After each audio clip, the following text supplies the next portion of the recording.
Kakapasok lang, bistado na. Walang nagawa ang Kongreso sa pasabog ni Marcoleta, PBBM, VP Sara, FPRRD. Yan ang title mga kapatid ng panonoorin natin ngayong balita. Mula rito kay Pinas News Insider, mga nagbabagang issue na naman mga tol na pinag-uusapan ngayon sa mundo ng social media ang ating bibigyan ng commentary at reaction video. Huwag niyong kalimutan mga kapatid mag-subscribe kay Pinas News Insider. At kung bago ka pa lamang dito at trip mo yung mga ganitong klaseng commentary and reaction video sa mga kaganapan ngayon, lalo-lalo na dito sa ating bansa at sa West Philippine Sea, huwag mo kalimutan mag-subscribe. Click mo na rin ang notification bell para ma-notify ka whenever na may mga bago tayong videong tulad nito. Huwag na po natin patagalin pa. Total, wala na rin naman tayong hinihintay na. Panoorin na natin to mga tol. Ito ang balita ngayon. Viral ngayon sa mundo ng social media. Ang di umano'y balitang Congressman Rodante Marcoleta tila sinupalpal House Speaker Martin Romualdez buong tapang na nagsalita at kinontra ang planong pagpapasok ng ICC sa Pilipinas. Pero bago ang lahat, kung bago ka pa lamang sa aming channel, please huwag kalimutang mag-subscribe at i-click ang notification bell para mas maging updated ka pa lalo sa lahat pa ng bagong video na i-upload namin. At eto na nga mga kababayan, Congressman Rodante Marcoleta matapang na nagsalita at kinontra ang plano ni House Speaker Congressman Martin Romualdez na pag-aralang muli ang request ng ICC na pumasok sa Pilipinas at magsagawa ng investigasyon patungkol sa mainit na war on drugs ng dating administrasyon sa pamumuno ni dating Pangulong Rodrigo Duterte. Ating matatandaan noon sa panahon ng administrasyong Duterte, mismong si Pangulong Duterte ang tumiwala bilang miyembro ng ICC ang bansang Pilipinas. Ngunit tila nagbago na rin ang ihip ng hangin ni Pangulong Bongbong Marcos at Justice Secretary Boying Rimulya matapos ang kanilang pahayag na pinag-aaralan ng Administrasyong Marcos ang di umano'y pag-anib muli sa ICC ng bansang Pilipinas. Question should be returned under the fold of the ICC. So that's again under study. So we'll just keep looking at it and see what our options are. Ngunit ayon kay Congressman Rodante Marcoleta, isa itong malaking insulto sa justice system ng ating bansa na maayos namang gumagana. At ayon nga sa ating mga kababayan, tila gusto di umanong wakasan ni Congressman Martin Romualdez ang ligasiya ng mga Duterte dahil di umano gusto nitong manguna sa susunod na halalan. Isang malaking tanong, totoo kaya ito mga kababayan? Nang lumabas nga ang balitang ito, maraming sa ating mga kababayan ang hindi napigilan ng kanilang sarili na magbigay ng kanilang hinaing at komento sa mundo ng social media. At ayon pa sa kanila, si Sir Marcoleta talagang nasa sambayan ng Pilipinas ang puso nito. Hindi kagaya ng ibang abogado dyan na mga balingbing. Sala sa init, sala sa lamig. Ito ang kailangan ng ating bayan, matalino at may malasakit sa bayan. Di katulad ng marami dyan, una muna ang pamumulitika. Marcos loyalist ako, pero okay naman si Inday. Bakit kailangan niyong hanapan ng mali? Ang isipin niyo kung paano tayo magkaisa para umunlad at sumulong na ang Pilipinas. Napag-iwanan na tayo dahil sa bulok na mga politiko. Nagpapalapad lang ng mga papelyan si Speaker Martin. Kaya malaki ang suporta sa pagbabalik ng ICC para sirain ang ligasiya ng mga Duterte na alam naman nating mahirap lampasan ng kahit sino man. Pamumulitika na naman, matagal na namang umalis sa Pilipinas sa ICC at maayos naman ang ating hustisya sa Pilipinas. Bakit pilit ibinabalik? Baka siguro gustong sirain ng mga Duterte dahil alam naman nilang lamang na lamang ito pagdating sa halalan. Marcoleta lang ang tunay na may malasakit sa bayan at totoong kakampi ng mga Duterte. May paninindigan, tapat sa serbisyo at hindi pamumulitika ang inuuna. Hindi kailangang ibalik ang ICC sa Pilipinas. Gastos lang yan. Ang isipin nyo na lang kung papaano sugpuing muli ang masamang naidudulot ng ipinagbabawal na gamot na resolba na sana ng dating administrasyon na unti-unti na namang lumalaganap ngayon sa ating bansa. Dapat magtulungan at hindi naglamangan. Kung totoong kapakanan ng taong bayan ang iniisip at hindi ang sariling interes, bakit ang gobyerno ngayon, ICC inuuna, samantalang ang daming naghihirap na mga Pilipino? Tama. Bakit ganito na ba talaga ang mga mambabatas sa Pilipinas? Mga walang silbi. Unquote. Okay mga kapatid, no, bigyan naman natin ng komento to, no. Hindi sa problema sa Duterte kasi ang dapat tignan ng iba kasi nakafocus sila masyado sa Duterte, mga tol eh. Eto, ilabas na muna natin ang Duterte. Okay, ilabas muna natin ang Duterte. Bakit hindi dapat nating sang-ayunan yung pagpasok ng ICC rito, mga tol? Kasi nga tulad ng sinasabi rito ni Congressman Marcoleta, napakalaking insulto niyan sa justice system sa Pilipinas. Magbibigay tayo ng imahe hindi lang sa mga mamamayang Pilipino kundi sa buong mundo na ang justice system sa Pilipinas ay hindi na gumagana, mga tol. Sabihin natin syempre, oo, alam naman natin mabagal ang usad ng hustisya dito sa ating bansa, medyo bulok, mga tol. Pero yun na nga eh, dapat yun ang unahin nilang gawan ng paraan, hindi yung tipong parang sinukuan na nila, 'di ba? Parang sinukuan na nila at magpapapasok na sila rito ng mga banyaga para mag-imbestiga mismo.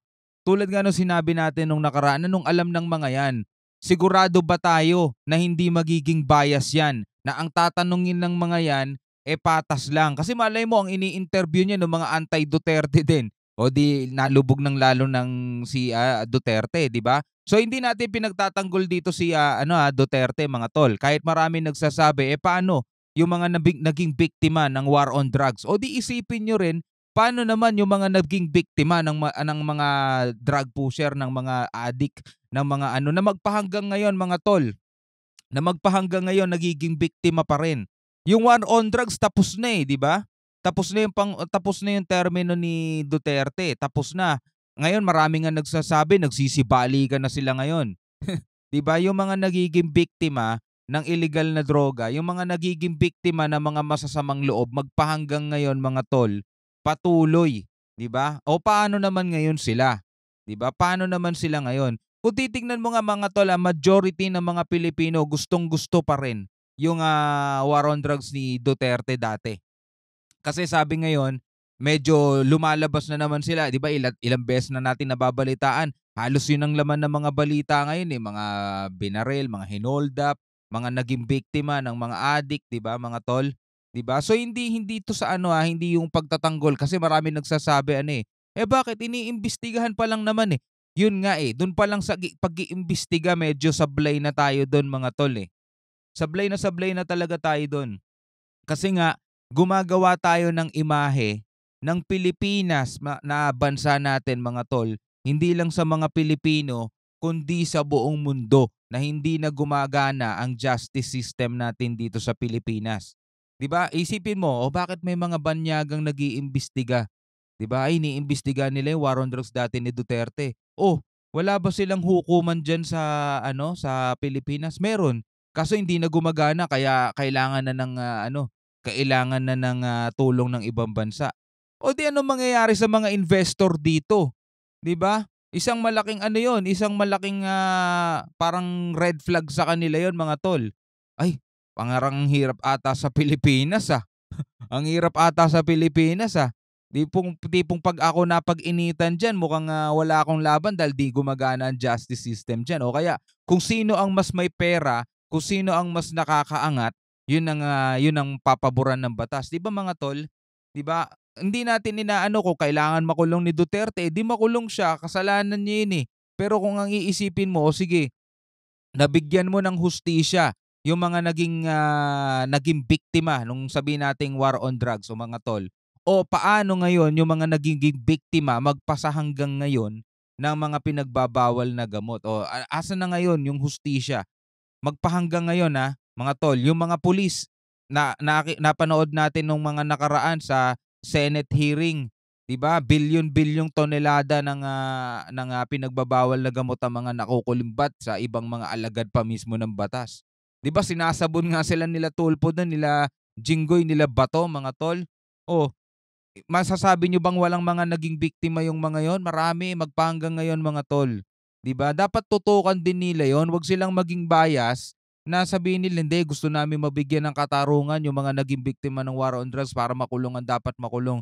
Sabi lang nila yon, gusto lang talaga nilang ibagsakan Duterte, mga tol. Kahit naman anong isipin natin, yun talaga ang gusto nila mangyari. Kahit sabihin nyo kaya lang naman sila nagpapapasok dito ng ICC kasi mabagal ang hustisya rito sa Pinas Oo nga Kaya ngayon ang dapat tutukan nila, hindi yung tipong sinukuan na nila at magpapapasok na sila ng ibang mga banyaga.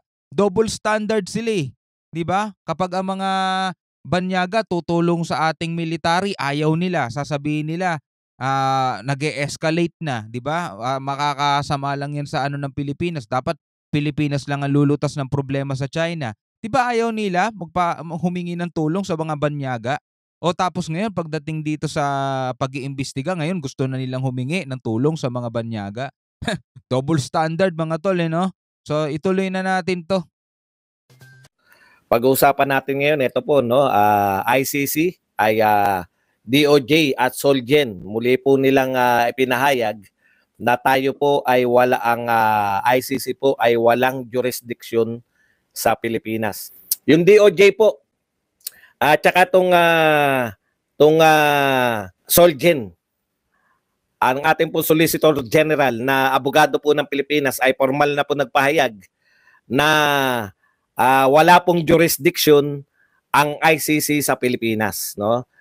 Yung DOJ din po, ang sabi po ng DOJ, ito pong no need na raw po na mag-submit si Vice President Sara Duterte ng kanyang objection dahil hanggang ngayon naman po ang posisyon ng DOJ ay wala pong pagbabago hinggil po sa ICC. So, ito pong dalawang ahensya ng pamahalaan na namamahala po o may kinalaman sa pagsusuri ng batas o pag-interpret ng mga batas o may kinalaman po sa pagbabatas. Ayun, Solgen po at DOJ ay malinaw po ang kanilang pahayag. Wala pong jurisdiction ang ICC sa Pilipinas. Boss Buds, ano yung ginagawa ng Congress ngayon? No? Ito po ba, halimbawa, pinasa, majority, 300 plus ng walang nag-abstain, lahat sila pro-ICC. Alam niyo naman sa Congress, di ba? Magpipirmahan pa yung mga yan. So may pahayag na rin po diyan si Solgen, no? Ang pahayag po ni Solgen, ang lahat ng legislative resolution, mag-resolution man ng sangkatutak, dagdagan man nila kahit 1,000 resolution pa, no? Ang kanilang gawin ay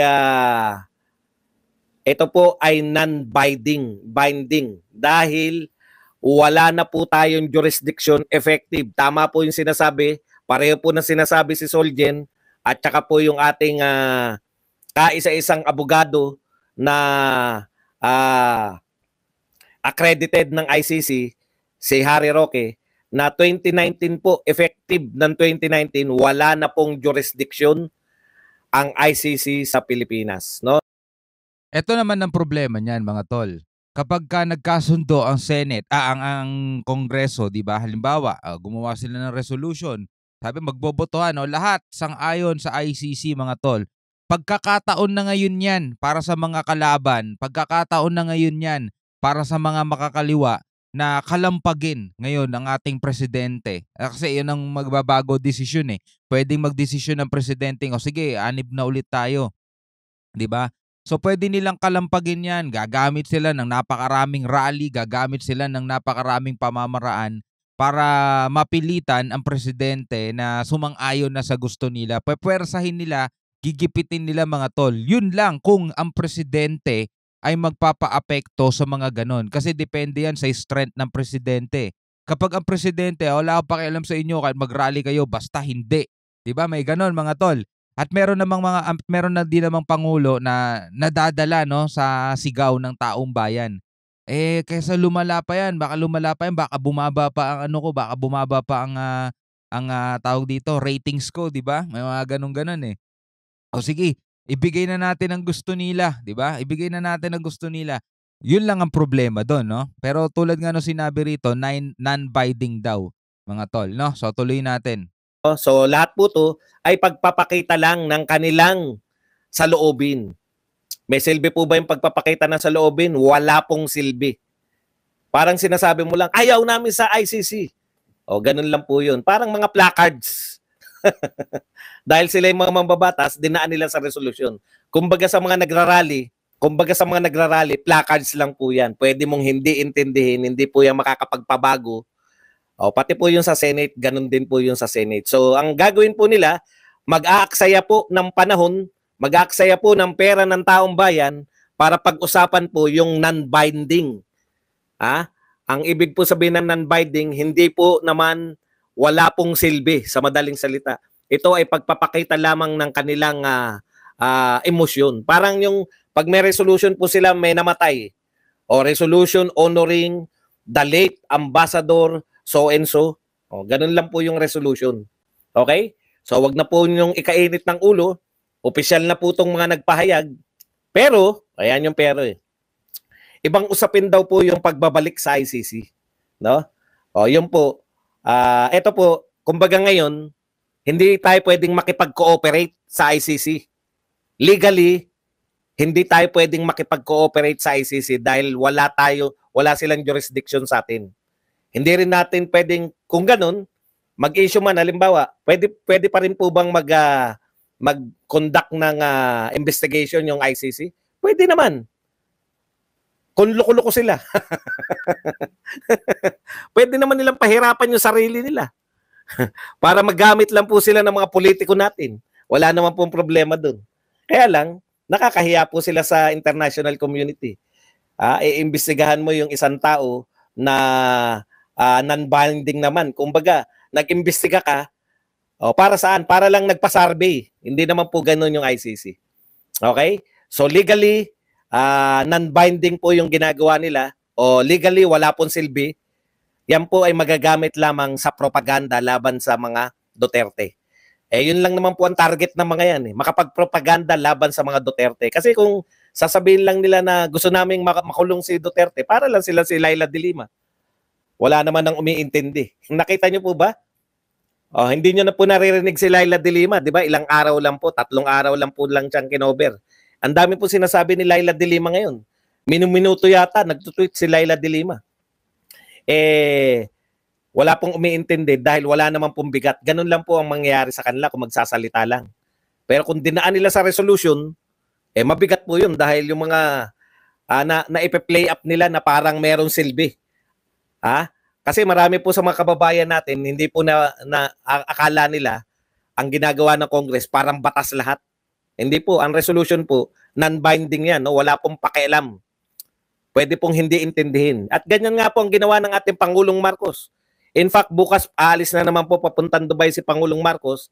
Kaya naglalabo-labo po rito, mag-uusap po sa Congress, mag-iiyakan sa Senado, magkakasamaan ng loob yung mga senador dahil isa sa mga senador yung kasama ron sa pinaparatangan ni kay Pangulong Duterte, no?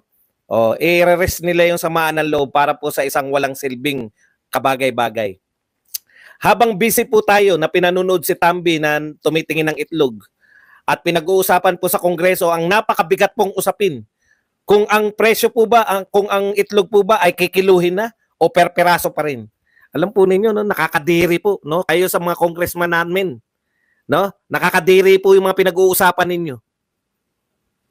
Kung mataas po ang presyo ng itlog, ang pag-usapan nyo po, paano mapababa yung presyo ng itlog, hindi po yung paano ibebenta ang itlog, titimbangin o kikiluhin.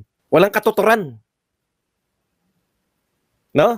Ganyan po ang ating Kongreso ngayon. Busy po sila.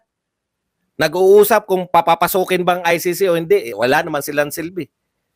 At hindi na po pwedeng papasukin yung ICC dito dahil hindi na po tayo, wala na po silang jurisdiction. Pwede na po makasuhan ang Pangulo ng Pilipinas, no?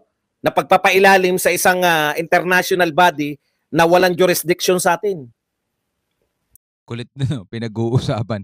Paano ibebenta itlog? Kikiluhin na ba o per peraso pa rin? Dapat na pinag-uusapan nila dyan yung solusyon. Paano natin mapapababa yung yung presyo ng itlog? Ang mga pinag-uusapan na yan, no? Tapos focus na focus sila sa ICC, no? Tapos yung sabi ni Franz Castro, hindi daw siya naniniwala na ginagawa ng PCG ng lubusan ng kanilang trabaho, di ba? Dahil nga daw sa patuloy na pagdagsa ng mga Chinese. bakit di na lang nila gawan din ng paraan para madagdagan ng assets ng ating PCG. Total sa kanila naman pinag-uusapan din ng budget eh. Hindi po pwede basta-basta yun.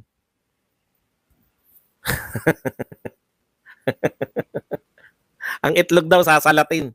Yun po pinoproblema sa Congress eh. Napakatitino ng ating tapos habang busy po na nagsasalok, ano tawag doon? Nagkikilo ng 20 pesos. Ang tanong nga, Speaker Martin, bakit po pansibulang ang ano?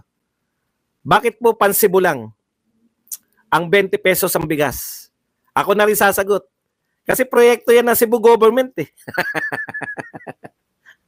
Cebu government ba yan? Hindi ba yan House of Representatives? Hindi po.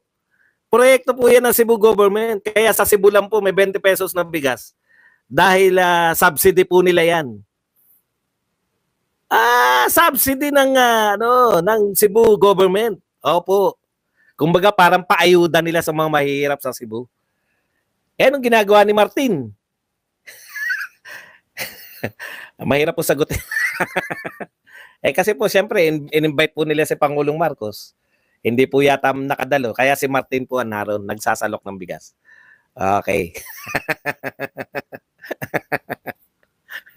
Hindi po yan proyekto ng House of Representatives. Yan po ay proyekto ng Cebu government. Naintindihan niya. Linaw po natin. Kaya po hindi pwedeng pambuong Pilipinas. Okay? Alright mga kapatid, so yan ang mga pinag-uusapan ngayon sa ating kongreso na malamang nasasaksihan din naman ng buong bansa mga tol, ng mga taong bayan. Diba? So sabi na nga ng ating pambansang attorney, diba, ng Solgen, non-binding daw. So walang kwenta rin naman yung pinag-uusapan nila. Sabi nga rito ni Badong Aratiles, nagsasayang lang ng panahon ang kongreso at nagsasayang lang sila ng pera ng taong bayan sa mga ginagawa nilang paggawa ng resolusyon at doon sila nakafocus masyado. Gusto nila ipagpatuloy ng ICC yung gusto rin naman ng ICC mag-imbestiga rito. Yun nga lang, hindi na daw pwede kasing mangyayari yon legally dahil hindi naman tayo napapailalim doon sa ICC at wala silang jurisdiction sa atin mga tol.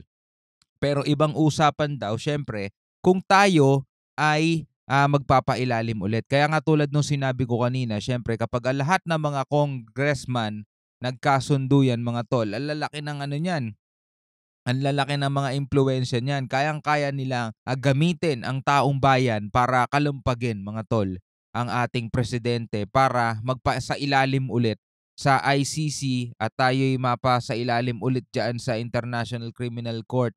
At yun na nga, no, ilalagay nila ang ating bansa sa napaka hindi magandang imahe sa buong mundo at sa mata ng mga taong bayan mga tol na ang judiciary o na ang justice system sa ating bansa ay patay na, no? Hindi na gumagana mga tol, hindi na gumagana ang justice system sa ating bansa. Kaya kinakailangan na natin ng International Criminal Court mga tol. Yun ang imahe na gusto nilang ipakita sa buong mundo. Asan ang pagmamahal mo dyan sa bayan mo, no? Bakit hindi na lang nila pag-usapan kung paano pababain ang presyo ng mga bilihin, kung paano tulungan ang mga naghihikahos, kung paano mabigyan ng trabaho ang marami nating mga kababayan na walang trabaho at kung paano palalayasin ang mga Chekwa sa West Philippine Sea. Makakatulong pa sila sa bayan. Bilang isang Pilipino mga tol, ano masasabi mo dito sa video na panood natin? Comment na lang kayo sa baba. Hanggang sa muli, ako nga pala si Shobal D. Peace out.